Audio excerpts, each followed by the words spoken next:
We're on a mission from God. Wendy? So I got that going for me. Darling? Looks like I picked the wrong week to quit sniffing glue. Light of my life. We enjoy your films. I am a human being. I thought they smelled bad on the outside.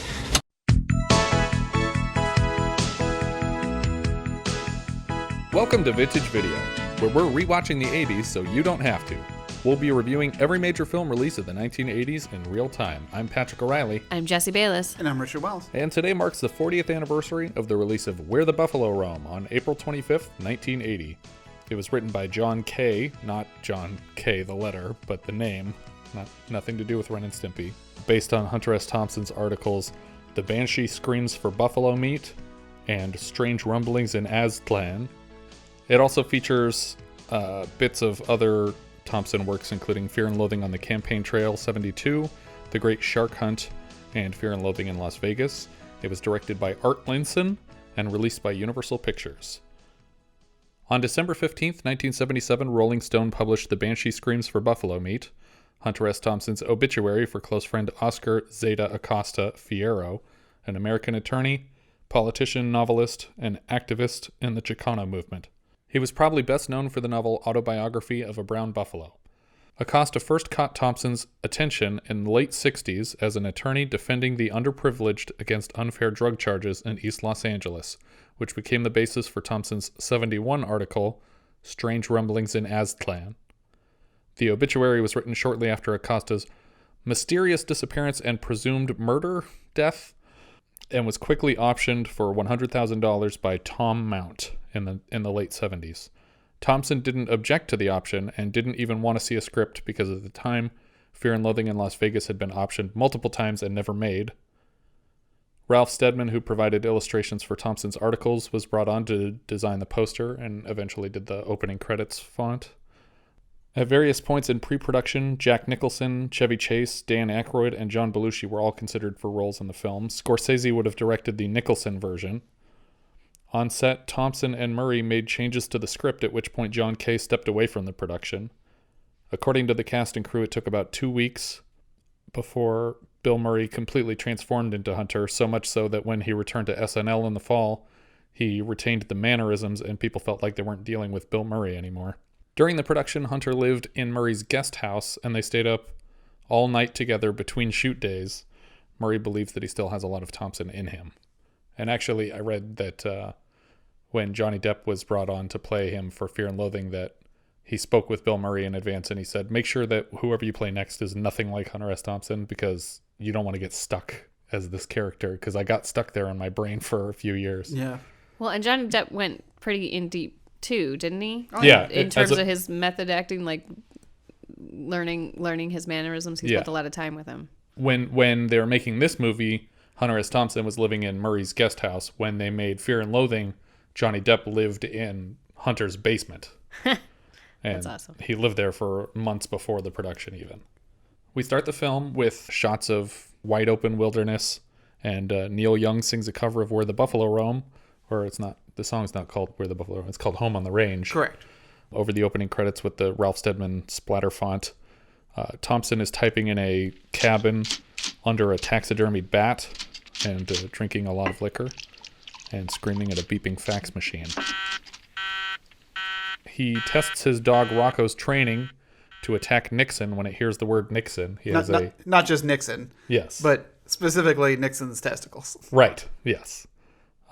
He has a big dummy with a Nixon mask on, and every time he says the word Nixon, the dog attacks its crotch. The fax beeps again, and he sends a random page from a magazine back, and we flash back to Thompson meeting Lazlo for the first time.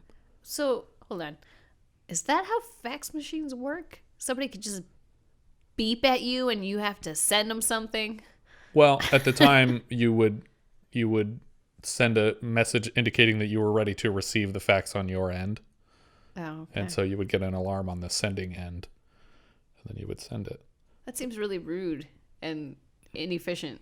Especially in this scene, the way it plays out, because he's trying to ignore it. But I don't know. I mean, I don't know a better way to do it than that. Well, I'm just saying, like, you know, if you aren't expecting it, like somebody didn't call you and be like, "Hey, I'm ready to get a fax from you." Just having your fax machine start beeping at you seems really Well, I think it was weird. just because people didn't have dedicated fax lines at the time. They were sharing it with a phone line, so it was like you had to switch it over.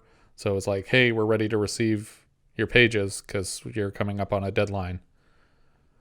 And, But wouldn't beeping it require it to be plugged into that phone line? yeah, they were both plugged into the phone line, but you wouldn't leave them like that all the time. So it would just be a way to indicate, okay, we're both connected to the fax machines. Okay, sorry, we've spent way too much time on learning how fax machines work. Yeah, I was thinking it was more of the line of that he had left his phone on the fax machine, and people were just trying to call him, but the calls were all being routed to the fax machine. Oh, okay, maybe. And when he stuffs the page in, he's like, chew on that gibberish for a while. I feel like the retelling of this story is going to... there's a lot of lost in translation, if you will, because Bill Murray's performance as Hunter S. Thompson is really the most fascinating part of this movie. And so in just retelling the story, I'm not going to be doing his voice the whole time, and I'm not going to go through and clip every single piece of dialogue. But I think it's worth like actually sitting down to see before you judge it from just what we have to say about the story here. I just wanted to point that out because he really does a fascinating and great job of impersonating Hunter S. Thompson, to the point that you watch a video of Hunter S. Thompson like going out to a shooting range with Conan O'Brien like as recently as like 10 years ago, and he just reminds me of Bill Murray because he took so much away from portraying this character that they kind of merged into one person. Had to be more than 10 years ago now. Has it been more than 10 years since he died? He died while I was still working at Pytown. Yeah, well, that's less than 10 years ago. Is it? Yeah, because I was already dating Jess, and we've only been together 10 years when I started at Pytown, right? Only 10 years. It feels like a lifetime. Yeah, a wonderful lifetime. But yeah, I don't think it's been super long. We have computers, right? Computers exist? 2005. 2005. Okay, so only 14 years. So I don't know why you thought it was 10 years ago. Anyway, it wasn't exactly 10 years to the day like Richard suspected. It was a little bit more. Yeah, I remember when he was on Conan, though, and I was watching that clip, and I was like, this just feels like the Bill Murray portrayal. But yeah, so we flash back to San Francisco, 1968. A car is parked over a curb on like a roundabout in the middle of a parking lot. And a nurse is telling a doctor that Thompson is having paranoid delusions about Richard Nixon and a swarm of bats pursuing him. Up in his room of this hospital, he has persuaded a nurse out of her uniform and into partaking in drugs with him. He is dictating an article into a recording device. The article is titled, "My Attorney versus American Justice." Lazlo quickly arrives at the hospital, and he follows the loud music that's playing from Thompson's room to find him. But instead of going through the hallway door, he climbs out onto the ledge from the neighboring door because he doesn't want the hospital staff to see him. Well, I think because the door's locked. Oh, was it? Because okay. Bill Murray's barricaded himself in the office. Right, that makes sense. But so he comes in through the window, and he terrifies the nurse because she thinks he's a bat. Right. Because they're all having bat delusions because of whatever specific drug they're on. It's a recurring theme in these Hunter S. Thompson films and books.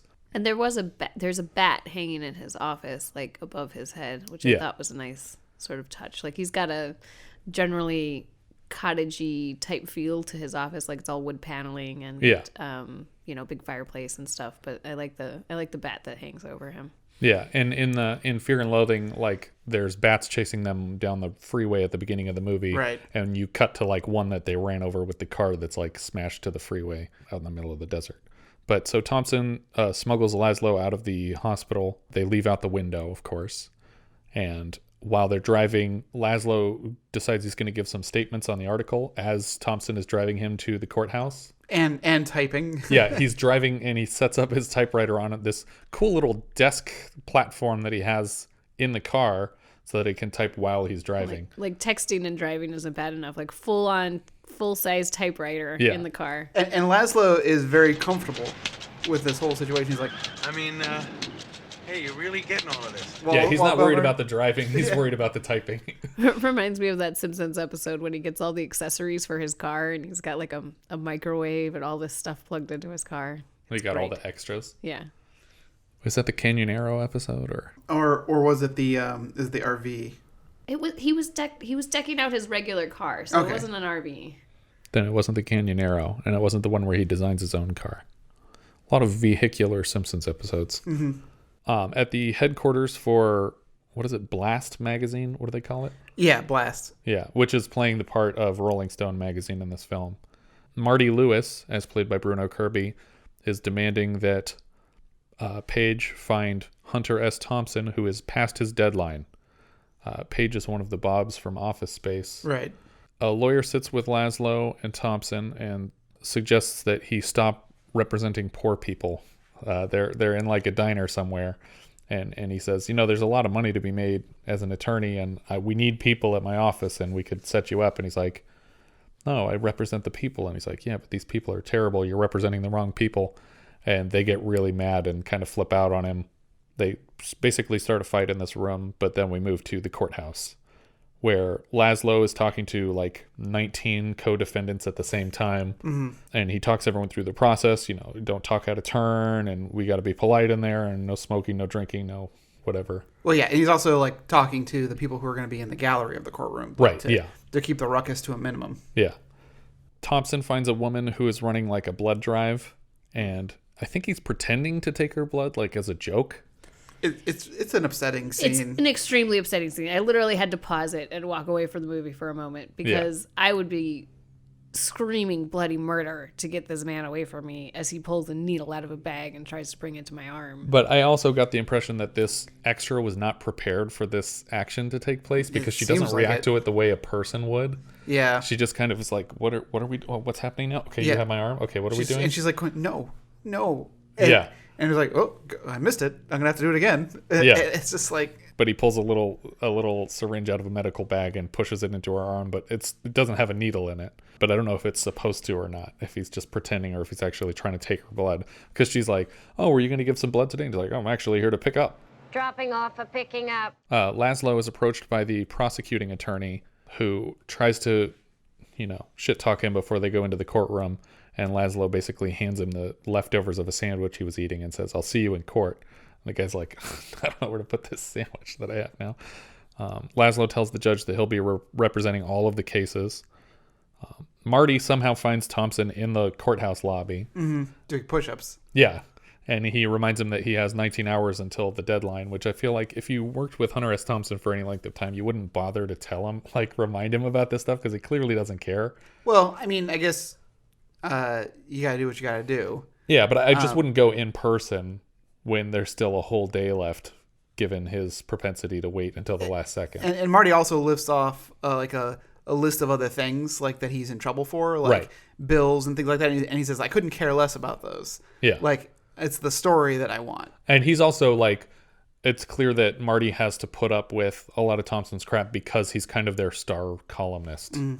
It's not just it's a story that he cares about. It's clear that people specifically care about Hunter's work. And so he kind of has a lot of leverage on Marty here. Lazlo questions the cop involved in one of these arrests who really had no probable cause. Right. It sounds like he accused them of having marijuana and he patted them down and then took a cigarette box off of them. And then when he decided to check inside of it, which he shouldn't have done because at that point there wasn't a threat to him and there wasn't a threat to the general public, but he found that it was full of joints basically. But he's trying to make it sound like there was a physical threat to him, like there could have been a small bomb. May have been concealing a small plastic device, exploding device of some kind. So I checked, I opened up the cigarettes and I checked inside. That's why. He's like, the bomb? Are you kidding? Hunter S. Thompson stands up to talk to the courtroom. Yeah. How ridiculous is this? And all the while, Hunter S. Thompson there's a legal student who's in the court to observe, right. And he's been slowly but surely getting him drunk. Yeah, he's sharing his drink with him, and the guy didn't know how strong it was because he's lost it very quickly. So the next defendant sits down, and it's kind of he reminds me of Harold from Harold and Maude, probably 19 or 20, sits down and he is talking about a previous arrest and time that he served. Mm-hmm. For one. Literally a single joint. He went to jail for 18 months or something like that. But this time he was caught with a pound of marijuana, which he says he was holding for someone else, which is kind of the go-to defense I don't have a defense here, but he won't give up the name of the person who he was holding it for. So the judge gives him 3 years. That's the scene where Bill Murray's like to the legal counsel is like, I don't think he's gonna talk. and the guy's so drunk it's like he's not gonna talk. I'm sorry, Judge. The kid's not a squealer. And then the judge says, do you understand your sentence? And he says, no, I don't. And then he says, 5 years to life. So he just extended the sentence 2 years because he thought that was talk back, even though he literally just doesn't understand, like, why is it 3 years? Yeah. But Lazlo blows up and chews out the judge. And throws the prosecuting attorney over the court. Yeah. Thompson turns in the article with 2 hours left to print, and he's almost handing it to Marty and then pulls it away at the last second to, like, just espouse more of his philosophy, and Marty's getting really impatient with him. So these articles must just be so incredibly amazing for everyone to put up with all of the shit that they put up with. Yeah. I mean, they kind of were, and he obviously won a lot of awards for his writing and everything, for the style of his prose. Have you ever read any of his books or any of his articles? They're really fascinating. I think the dialogue, like the voiceover of Fear and Loathing is pretty accurate and almost taken word for word from the book. Yeah. And that's the way he wrote. It's kind of funny because Bruno Kirby's playing a very similar character that he'll play in Good Morning Vietnam. Yes. Of the guy who has to put up with the popular person who doesn't understand why he's popular but has to deal with it. Yeah, and who's really funny but also super unprofessional. Mm-hmm. So we flash forward to Thompson writing an article about the Super Bowl in 1972. He checks into a hotel, and as he's checking in, he makes an absurd list of demands. May as well get the room service order cracking, too. How about 3 crab louis for starters? 3 crab louis. Quarter chivas. Ice. Lots of ice. Lots of ice. Yes, lots of ice. Quarter mezcal. And 16 grapefruit. You getting all this? 16 grapefruit. It's like the list from Airheads when they're trying to, like, get their demands met. 67 copies of Moby Dick. The movie or the book? You made a book out of that? I think so. Yeah, get the book. One of the things is he wants 16 grapefruit. This is the scene that seems like it's out of Fear and Loathing. Yes. Like, I know it's not specifically this, but the whole check-in scene and the grapefruits that come into play later. Marty calls the hotel to dispute some of the things that Thompson has requested. I think the hotel calls him and said, "There's a guy here." They wanted to double check for all it. this stuff. And he's like down the line approving a lot of it, but then some of it gets weird. He's like, no, you don't need a video camera, you don't need a television, you don't need, because he literally flew the whole way to Los Angeles. He has tickets to the Super Bowl, but he wants to just watch it in his hotel room. He doesn't want to go to the game because he wants to tape the game so he can watch it later. Yeah, and he's like, I want the instant replays, and he's like, I'm not going to get any of that if I go to the field. But when he's talking to Bruno on the phone, he's like, what does that sound? And he's like, I didn't hear anything. He's like, Get the goddamn tap off the phone! They think they're playing with children here? Like there's spies listening in on this, just an article about the Super Bowl. But then back downstairs in the lobby, they're getting some noise complaints about the 20th floor because he's just going nuts up there. He's just inviting a bunch of the hotel staff up to the room. And forcing them to reenact the Super Bowl. Yeah, well, pre-enact, I guess. Oh, yeah, that's true. Lazlo goes to visit Thompson while he's having his breakfast on game day. And he basically says, I got something that's more important, so we're going to go. You're going to get in the car and you're going to leave with me. And when they're pulling out of the parking lot, they see a guy and they're like, hey, you want tickets to the Super Bowl? This is Super Bowl, I think, 6 in 72. I'm trying to remember what the Roman numeral said outside the building. He basically he holds his tickets out the window. He's like, you want tickets to the game? And he's like, oh, yeah, man, these look really real. How much you want for them? And he's like, who said sell? Why don't we do a trade here? And he's like, how about that bottle of wine? He's like, this bottle of wine, which is probably like a garbage bottle of wine. It's in like a paper bag. And they're like, yeah, here you go. And he's like, I like that hat too. That's a swell hat. And he's like, all right, here you go. Here's my hat and here's the wine. And we get the tickets. And they're like, oh yeah, you're probably going to want these press passes. And and here's my room key. Yeah, my room key and drink vouchers. And he's like, everything's all set up in the room, so you could just head right in. And he's like, press pass? Like, what is going on here? Is this real? And they just drive away. They pick up a hitchhiker, which this is another scene from Fear and Loathing in Las Vegas, which in the other film is played by Spider-Man, the hitchhiker they pick up. And they scare him by just doing a lot of drugs and swinging around weapons in the front seat of the car after they pick him want up. a beer? No thanks. How about some ether? Spider-Man. Tom Holland was probably not even born when that movie came out. No, he definitely wasn't. It's always weird though how they make Tobey Maguire look in that part. Yeah, because he's like albino almost. And he's got like the really crazy receding hairline, like where he's like got almost no hair on the top of his head. But it's also bleached white, and all of his facial hair is bleached white. Like, it's very weird.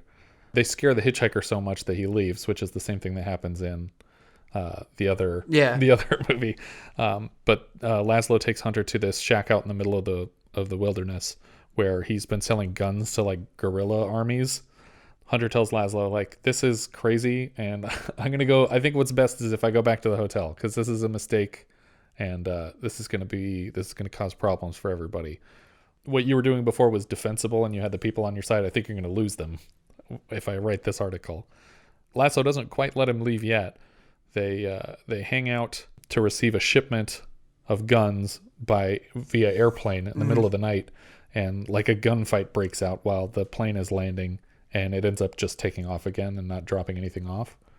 Oh, I forgot to mention too that while they were at the shack in the wilderness, they were watching the TV to watch the Super Bowl, and the guys that they gave their press passes to like wandered through the press box on live television. And they just take over the mic and start shouting to their friends. So after the missed connection with the guns shipment, we cut directly to Thompson going to speak at a university. There's not really a lot of purpose to this scene other than to show, I guess, like the public opinion and specifically like college age public opinion of Hunter S. Thompson, which is that he was kind of a celebrity. But I think it's also to work in a situation where he basically says that Lazlo is gone. Right, yeah. So that he thinks he's dead. Yeah. And he's drinking and smoking like while he's giving this presentation to the kids who are asking like, oh, if we drink and smoke, is that going to make us better writers? I was just wondering if you could tell me if you thought that drugs and alcohol would make me a better writer. That's a good question. It's like, oh, well, why don't we do a little test here? And he like takes a joint out of his pocket and lights it. And then people are throwing They joints. throw him up there. The stage is covered in joints. I like the look on the teacher's face in that scene when the joints start flying up on stage. Okay, I'm getting fired. Well, but she seems oddly like, it's not like she's appalled by it. Yeah. She seems kind of like the hip teacher. Yeah. I mean, you'd have to be the person presenting Hunter for that. Right. We move basically to Thompson boarding a press plane during the Nixon campaign, though he's never referred to as Nixon in this section of the movie. They call him the candidate. He gets on the press plane, and like some of the other journalists recognize him, and they're like, think it's funny. Like he's kind of their mascot a little bit. They're like, oh, he's like a celebrity journalist, and he's kind of fun, and it'll be cool to have a Hunter S. Thompson story. But then very quickly he's approached by Dooley with the campaign. Dooley, played by Mark Metcalf, which I think is the first actor so far that any of us has directed. This is true.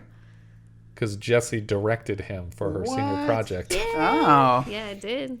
You didn't know that, huh? Did you tell him not to wear the pledge pin? No, I did not. He did the voiceover for her stop motion animation film. He was at the time that I was in college. He was one of the local celebrities. He had moved to Wisconsin. He opened a restaurant there. Oh. And Please tell me they served beef. Yeah, it was a steakhouse. Yeah. I think it was, at least.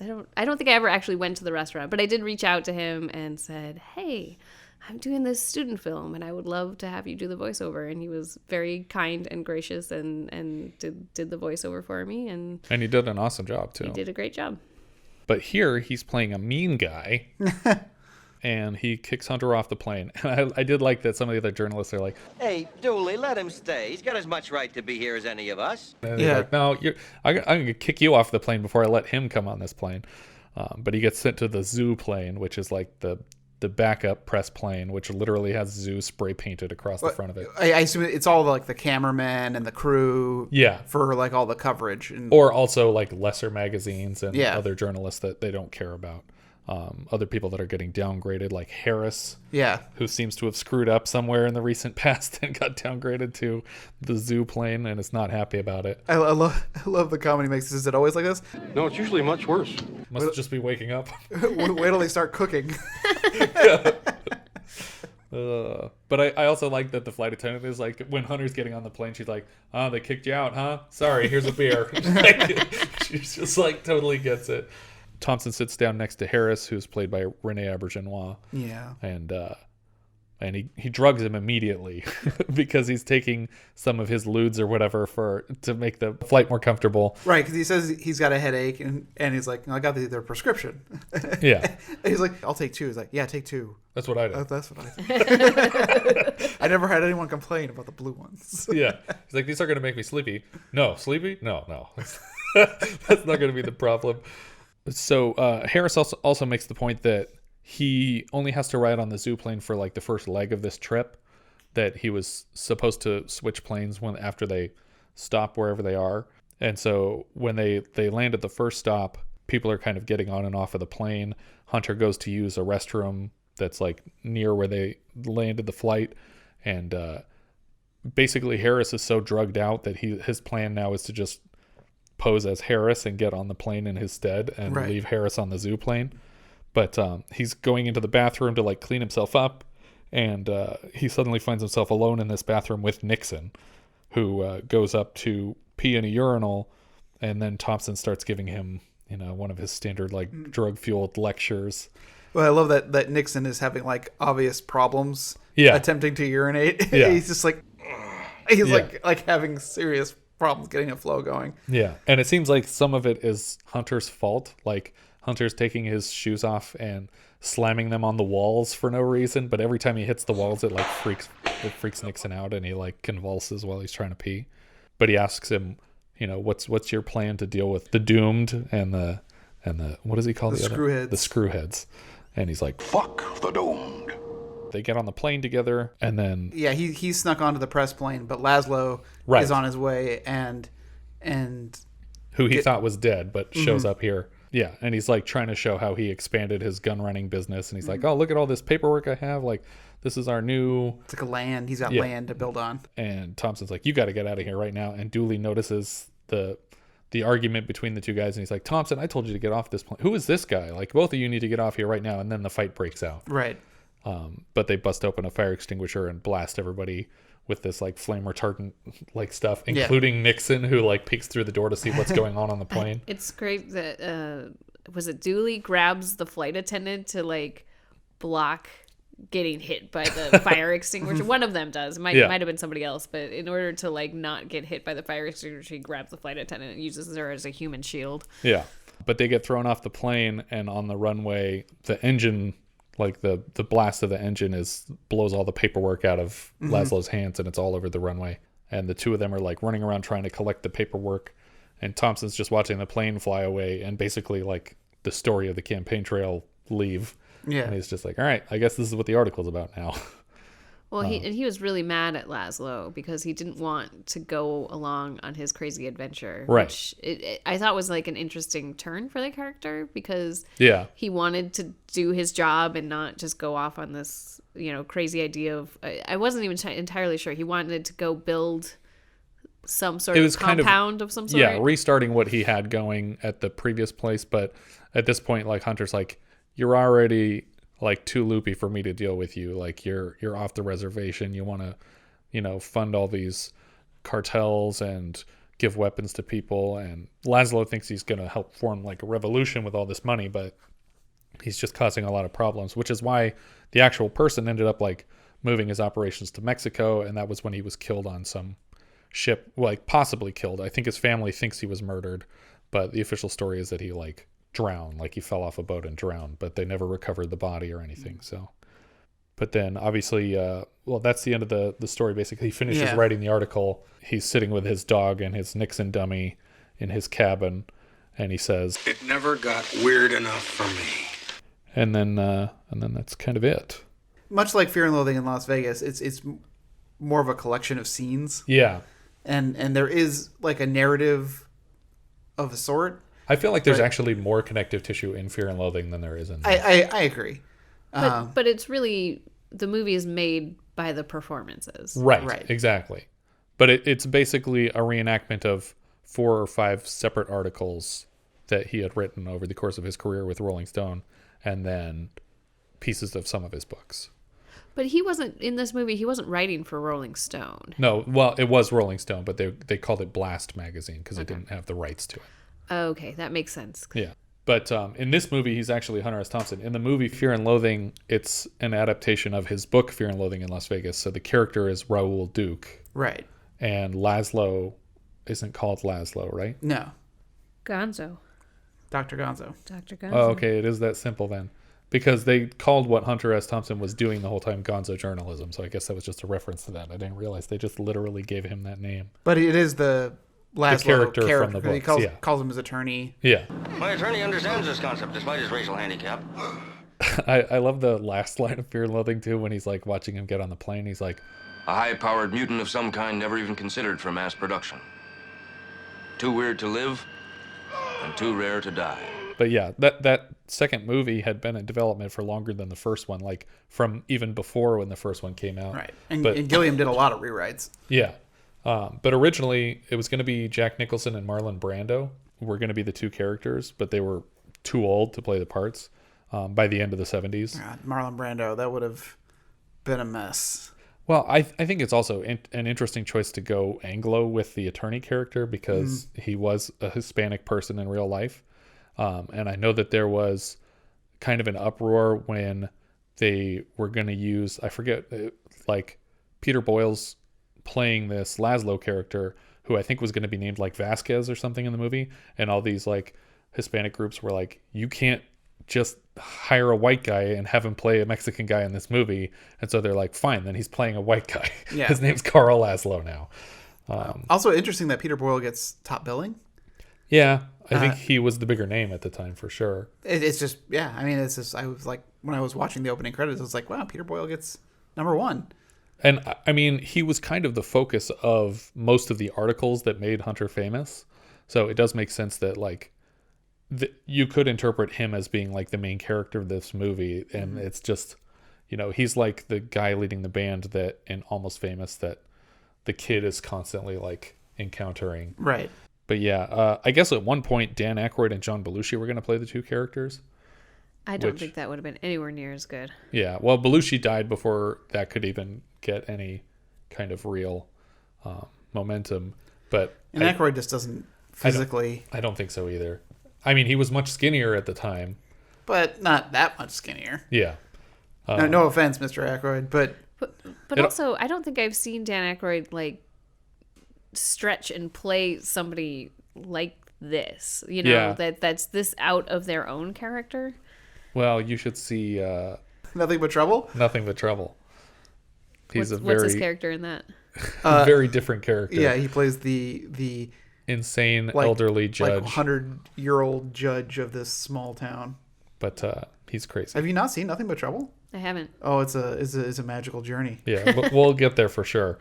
It would have been interesting too, though, if 2 Ghostbusters had both played Hunter S. Thompson. But yeah, there's still time. They're making more Ghostbusters movies. Johnny Depp could still be in one. That's true.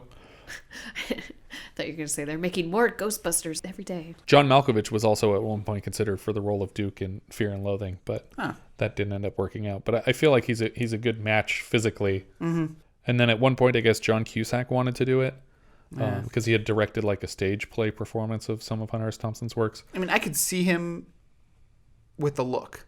Yeah. I love John Cusack, and this would have been at the height of his kind of ability. Yeah. But I don't know if I thought he could pull it off. Yeah. And but apparently as soon as Thompson met Johnny Depp, he was like, this is the only person who can play the part for me. But I still think Bill Murray does a better job of emulating Hunter specifically. Yeah, I wanted to bring this up. I was really torn about which performance I like better and which movie I like better. I mean, they're both amazing performances. Yeah. They're you know, when I was first starting Where the Buffalo Roam, because I hadn't seen it in a little while, probably not since we worked at Blockbuster. Yeah. I was just thinking, oh man, this is starting off a little weird. with the whole fax machine scene. I really don't know what's happening here. Yeah. But once it got moving, I was like, this is really good. I think all that interstitial stuff was kind of an afterthought, or at least it feels that way. That they were like, these scenes need to get connected more. Like, let's bookend the movie with something. But yeah, it's a little weird. It gets off on the wrong foot. I feel like starting it with the car parked on the thing at the hospital would have made more sense. Well, because it opens with it's such a static shot, and it looks like a Saturday Night Live set. Yeah, it does. Like it just felt very fake. That's part of what makes me think that it was an afterthought, is that I think they shot that in one day on a soundstage after they were like, well, the movie's done and we need some help in the edit. So let's put something together that kind of squeezes it into a story. But I think that Johnny Depp's performance really emphasizes a little bit more of the like psychosis and the like drugged out, episodes that he has, which I don't think was a very big emphasis in this movie. Yeah, I think that Hunter actually, I don't think he liked either film a lot, but I think he praised both performances, obviously. And I think both of them really get Hunter S. Thompson right. I think the difference is that Johnny Depp was playing Hunter S. Thompson. Even if he's doing it really well, he's emulating Hunter S. Thompson, and Bill Murray is just that. He is that person. Like it never feels like he's pretending. Like at times you even forget that he's playing another character because it just feels so much like the Bill Murray that we know. Like Johnny Depp is doing the caricature. Right. Yeah, and Bill Murray is just doing the real version. But I do think between the two films, I prefer Fear and Loathing in Las Vegas. Like if I had to sit down and watch one of the two of them, it would be that one, even if I prefer Bill Murray's performance. Yeah, I agree with that. Just because Terry Gilliam is an expert filmmaker and his direction totally saves what could have been a totally like meandering nonsense story. Yeah. And I'm a sucker for anything Terry Gilliam does. It also helps that he does so much practical work. I mean, I know there's a lot of CG in that movie still, but so much of it is practical that it's like, and just weird lenses, and he really captures like the manic energy that Hunter S. Thompson is always bringing to everything. It feels like just one long article when you're watching the movie, and I just crack up listening to the voiceover whenever he goes into like some weird stretch of nonsense. Your dead grandmother crawling up your leg with a knife in her teeth, or you don't look Portuguese. That's good stuff. Whereas the director for this film, Art Linson, has mostly producing credits. He actually produced Fight Club, Dick Tracy, Scrooged, Fast Times at Ridgemont High. Well, Scrooged, another Bill Murray. Right. And he also produced Melvin and Howard, which we'll be discussing later this year. He only has one other directing credit. He directed The Wildlife in 1984. But he also has producer credits on a bunch of De Niro movies. So he produced Untouchables, Heat, What Just Happened. Did you ever see What Just Happened? I did not see that. I didn't see it either, but it's adapted from a book written by Linson about his experiences in Hollywood. And then most recently, he wrote The Comedian, which De Niro starred in also. Oh, yeah. Writer John Kaye, this was his third and last screenwriting credit for 20 years until Lulu with Patrick Swayze and Melanie Griffith, which he also directed this was 1980, so that was 2000 that he did that. The DP for this film was Tak Fujimoto. Yeah. Who is amazing. He was a DP on Star Wars, Silence of the Lambs, The MacGyver Pilot, Sixth Sense, Devil, That Thing You Do, Gladiator, Ferris Bueller's Day Off, Pretty in Pink, Death Race 2000. Just a lot of classic, beautiful things. He does these like shots where he likes to have people look directly into the camera, and he likes to do like really flat and extreme close-ups. You can always tell when it's him behind the lens. Yeah. And we'll see him again later this year, lensing Melvin and Howard, which is another Linson production, and also Borderline. So he has two more films that we'll be covering. The composer for this film was Neil Young. This was the first of very few films that Young composed. The other two were Dead Man from Jim Jarmusch, which stars the other Hunter S. Thompson, Johnny Depp, And he also composed Greendale, which is a musical film that he directed himself. But all of his other composing credits were for concert films of his own work. I don't recall. Was there actual score in this film? It was. I mean, it must have been subtle. I remember when the songs played. Yeah, I think all I recall is the Home on the Range at the beginning, and then the horns from that song come back in at various times throughout the movie at high energy points. But the rest was like popular music. Yeah, most of it was actually just music from the time. I don't actually remember score aside from that his song. Maybe that was it, but it was enough to get him the credit. Yeah. We said before Peter Boyle was Lazlo. He's probably, I think of the monster from Young Frankenstein first for him. He was Wizard and Taxi Driver. He was Jocko Dundee in Johnny Dangerously, the leader of the Dundee gang. That's such a great movie. I'm excited for when we get to it.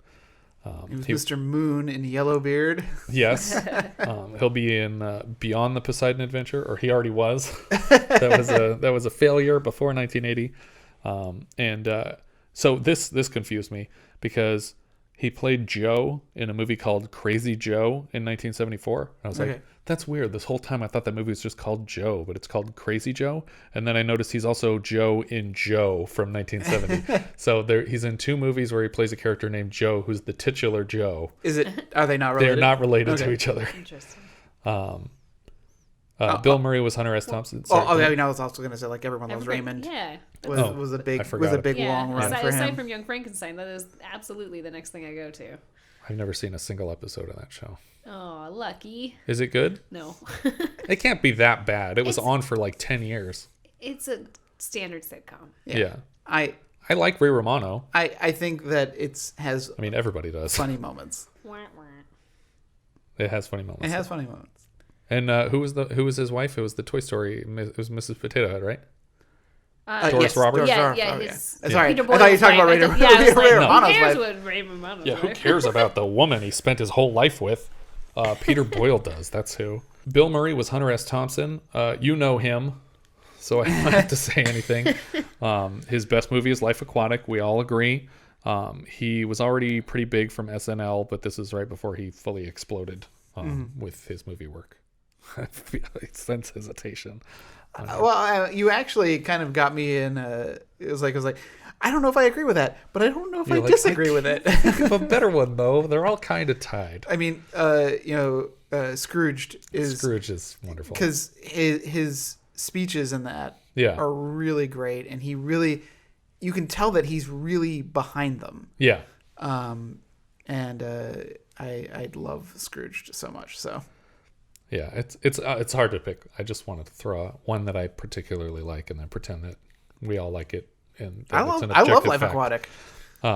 Bruno Kirby as Marty Lewis. I love Bruno Kirby. The late Bruno Kirby. We lost him. There's a lot of lights in this one. Yeah.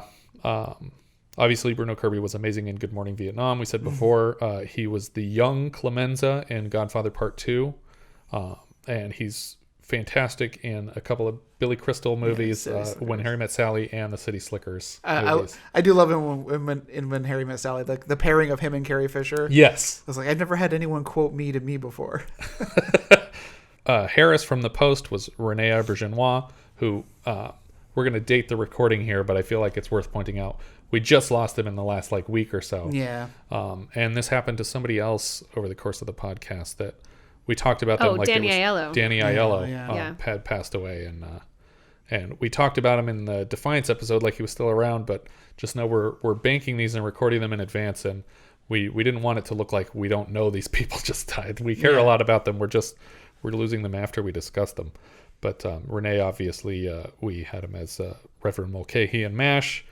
He was Odo on Star Trek and the Chef in The Little Mermaid. Those are the credits. We kind of already talked him up. Yeah. I don't want to not acknowledge him, but we talked him up a lot in He's terrific. Yeah, MASH. R.G. Armstrong was Judge Simpson.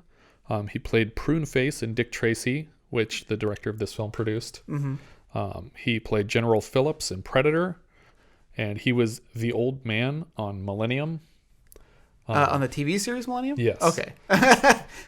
not the movie. Not the movie Millennium, which is fantastic, and everyone should see it. But the Millennium series was supposed to be like Chris Carter's like X-Files. Yeah. That didn't work out. They had a crossover episode or two. It wasn't a bad show either. No, it wasn't. I watched it. Yeah. Yeah, I liked it was Lance Henriksen. Lance right? Henriksen, yeah. Danny Goldman was Porter. I don't remember who Porter was, but he played Captain Merhart in MASH. He was a medical student in Young Frankenstein with Peter Boyle, and he did the voice of Brainy Smurf on the original series, 225 episodes. You know who he is? Who's that? I think he must be the guy in the courtroom that he gets drunk. Oh, yeah, I think so. If he's in Young Frankenstein, I can picture he's the one who's like calling him Dr. Frankenstein. It's Frankenstein. Oh, okay. It's like that has to be who that then is. That probably is him. So Dwayne Jesse's credit is coming up here. This threw you off a little bit. Yeah, so I was doing some IMDbing while we were watching the movies because I thought that was a really unique name. Well, actually, this was when we were watching our next movie. Friday the 13th. No, Gorp. Yes. Sorry. They're all blended together now. We were watching Gorp and I saw the name and I'm like, I just saw this name. And I was trying to figure out which movie I saw it in, and it was this one, Where the Buffalo Roam. Right. But I couldn't find it on IMDb because he wasn't listed by that name, apparently. The reasoning for that is because his name is now Otis Day, which is the character that he plays in National Lampoon's Animal House. They're playing kind of a parody of Morris Day and the Time called Otis Day and the Knights. Yeah. And it was such a popular group that he changed his name to Otis Day so that he could be known as his character from that movie. Literally kept the band together, and they still perform to this day as Otis Day and the Knights. Do they really? They do. Do they perform around here? You can look on their website. You can sign them up for like personal appearances and stuff like that. Looking it up. But yes, he also will appear in our next film, which released in theaters 6 days after Where the Buffalo Roam. Mark Metcalf was Dooley. He was Doug Niedermeyer in Animal House. Yeah. He plays Colonel Niedermeyer in The Stupids. Yeah. From the same director, John Landis. He also well known for The Master on Buffy the Vampire Slayer, which is like the leader of the vampires. I forgot. You know what? Because I always think that Doug Jones plays so many characters in that. And he was also the narrator for The Furry Revolt. Hey. Quinn K. Redeker was the pilot. He has a story credit and was nominated for an Oscar for Deer Hunter. Oh, wow. That's an interesting credit. I do love that scene because he's drinking a beer while Hunter's piloting the plane. Because he lets Hunter fly the plane for him. That's when Harris comes in and says, "My turn to fly." It's like, this guy for real is like, well, I don't think he's instrument rated. We have Brian Cummings doing the voice of Richard Nixon because the voice is obviously dubbed over a person who looks like Nixon. But the guy who does the voice, name is Brian Cummings, very accomplished voice actor. He was the Stove in Beauty and the Beast. He was Doofus Drake on DuckTales. He was Auk in Ferngully, which is one of the two like sidekicks of the bad fairy character. He was Papa Bear on the Berenstain Bears. He was Arnold Mousenegger on 2 Rescue Rangers episodes. Oh. And he is not related to Jim Cummings. Okay. You can put your phone down. Furiously Googling. Sonny Carl Davis was Stepanian. He played the delivery man in the first 2 Evil Bong movies. And then after that, he played Rabbit in the next 6 Evil Bong movies. Which included 5 sequels and a crossover with the Ginger Dead Man films. I know not of any of these titles. Neither do I. Our next credit is Richard M. Dixon as the candidate. Another person who literally changed his name for work. The guy who plays Richard Nixon, the actor's name is Richard M. Dixon. He was born James LaRoe. He first played Nixon on film and TV in 1971 when Nixon was still president, including a guest appearance on David Frost's show 6 years before the famous Frost v. Nixon interviews. He went on to play Nixon in 8 more films, sometimes credited as the president or here as the candidate. This was his last appearance as Nixon. Susan Kellerman was the waitress. She played the mother of Latka, Kaufman's character on Taxi. She was Grace in Beetlejuice. And she's not related to Sally Kellerman in any way. Was Grace the real estate agent? No, Grace is the woman who is the date of Dick Cavett that comes to the house. She's one of the people in like a fancy dress sitting around the table. Okay. Yeah. Craig T. Nelson was the cop on the stand. Wasn't sure if you were gonna include. I was like, he's gonna include. There's no Craig way T. I'm not Nelson. going to touch on that. Come on. The furtive movement was like one of some of the best acting in the. That was great. He was Coach. He was in Poltergeist, the dad, and he's obviously Mr. Incredible. Everybody knows Craig T. Nelson. Yeah. Dennis O'Flaherty. Well, hold on. Sorry, no, that's Sorry. it. We're done. Oh, okay. The end. Anyway. I was gonna say we're gonna have him back for Private Benjamin. Oh yeah, that's true. Later this year. Dennis O'Flaherty was Secret Service Man number 2. He wrote for Teenage Mutant Ninja Turtles, Biker Mice from Mars, Captain N and the Game Master. Nice. Street Sharks. A lot of classic Fox animated Saturday morning cartoons. Nancy Parsons was the head nurse. She will be Ballbricker in Porky's, I think next year, or maybe 82. She's Mrs. Kruger in Sudden Impact, and she will be back later this year in Motel Hell. There's also a credit here that I want to mention. Jerry Marin, who plays the bellman. That's one of the 2 dwarves that works in the hotel that he's staying at during the Super Bowl stuff. He is one of the Lollipop Guild members. Really? Yeah, he was the last surviving member of the Lollipop Guild. He doesn't look that old in this movie at all. Well, that was, 39? And I think he was a child. It must have been. But he survived long enough to appear like in an episode of Seinfeld in 2000. Like he was around. 98 when he died. So we had 2 people in Seinfeld? Who else was in Seinfeld from Mark Metcalf. Oh, was he? He was the maestro. Oh, okay. That makes sense. But yeah, Jerry Marin, he also played a child ape in Planet of the Apes. He played a midget in Hello Dolly, although something weird here. A lot of these are uncredited. I'm not saying that he didn't appear as these characters. He's clearly there on screen. But if he's not credited, then why would they say midget if he's a dwarf? Isn't he technically the dwarf in Hello Dolly if he's uncredited? It's just whoever entered it decided what they thought he was, I guess. He plays someone in Tron. There's no character name. It just says Tron, uncredited. He was also in At the Circus with the Marx Brothers. He was the oldest living actor to have appeared in a film with the Marx Brothers at one point. He's one of the dinks in right. Spaceballs. Yeah.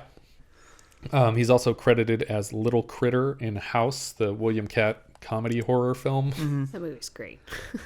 And the trivia on IMDb says he is also in Fear and Loathing, but he is not. I looked it up, and that's a completely different actor in Fear and Loathing. So they just screwed that one up. Jess. That's a definite up for me. Yeah. Very, very large up. Yeah, I'm in agreement with you guys, and I think it probably deserves to be a double feature with Fear and Loathing. Yeah. I think it's worth watching them back to back, because I did that today, and it was very interesting. Where do you think it goes in your Letterboxd list? So what I'm debating right now is whether it's number 1 or number 2. Oh, wow. So I think so hard. I think I'm going to put it as number 1 right now. All right. Had you seen this before or no? I have. Yeah. Oh, okay. What do you think? Very, very similar. Like I'm like going through my top 3. I think I'm still very enamored with the 9th Configuration in my mind, and it's like, that movie is just so new to me, and I just can't get over it. So I'm gonna put it in my number 2. That was because 9th Configuration is at the top of mine too. So that's the one I can't. I was debating because I 9th Configuration isn't the top of yours. Then I am looking at Richard's list. You are. Oh, Little Darlings. Little Darlings is on top of your list. Oh, shoot. I really love Little Darlings. we're not going to require you to leave it at the top of your list. Then I'm putting it at number 2. It's above 9th Configuration, but it is below Little Darlings. Okay. And then you said it's right below 9th Configuration, so you're both putting it at number 2. Yeah, it's like, I'm so confused now.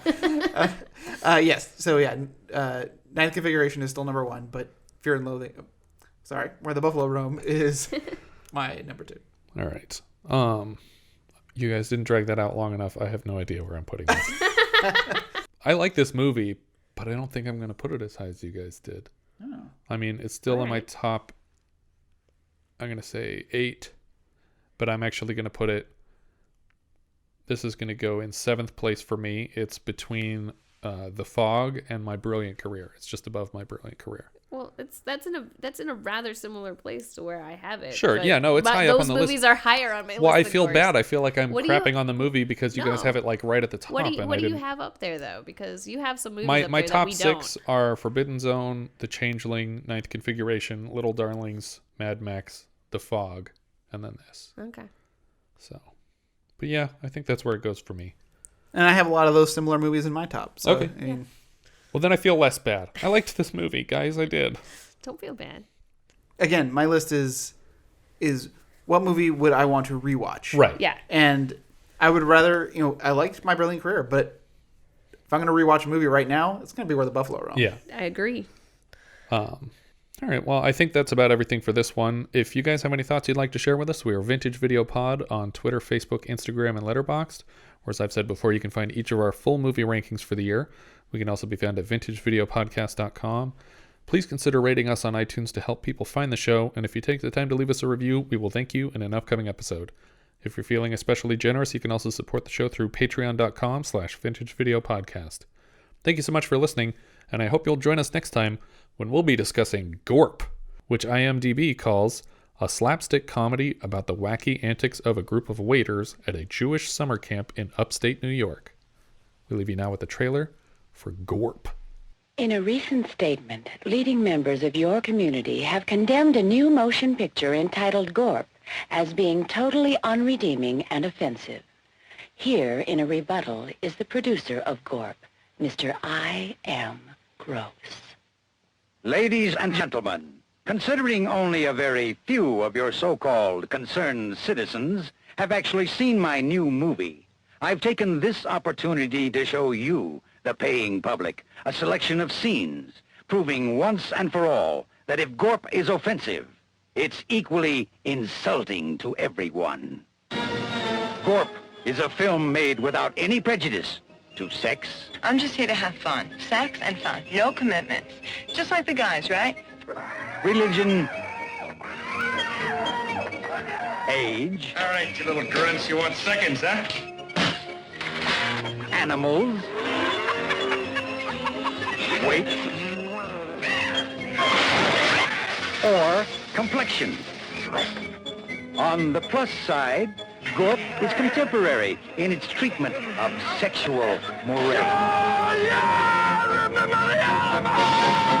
Honest in its depiction of rebellious youth.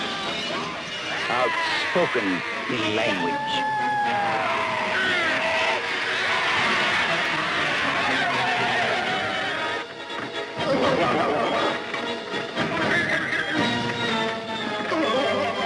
And completely unsanitary.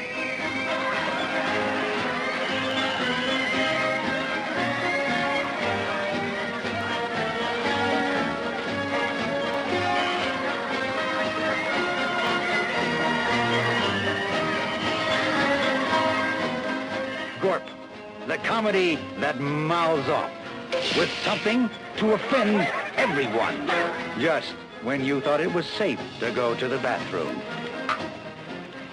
Gorp.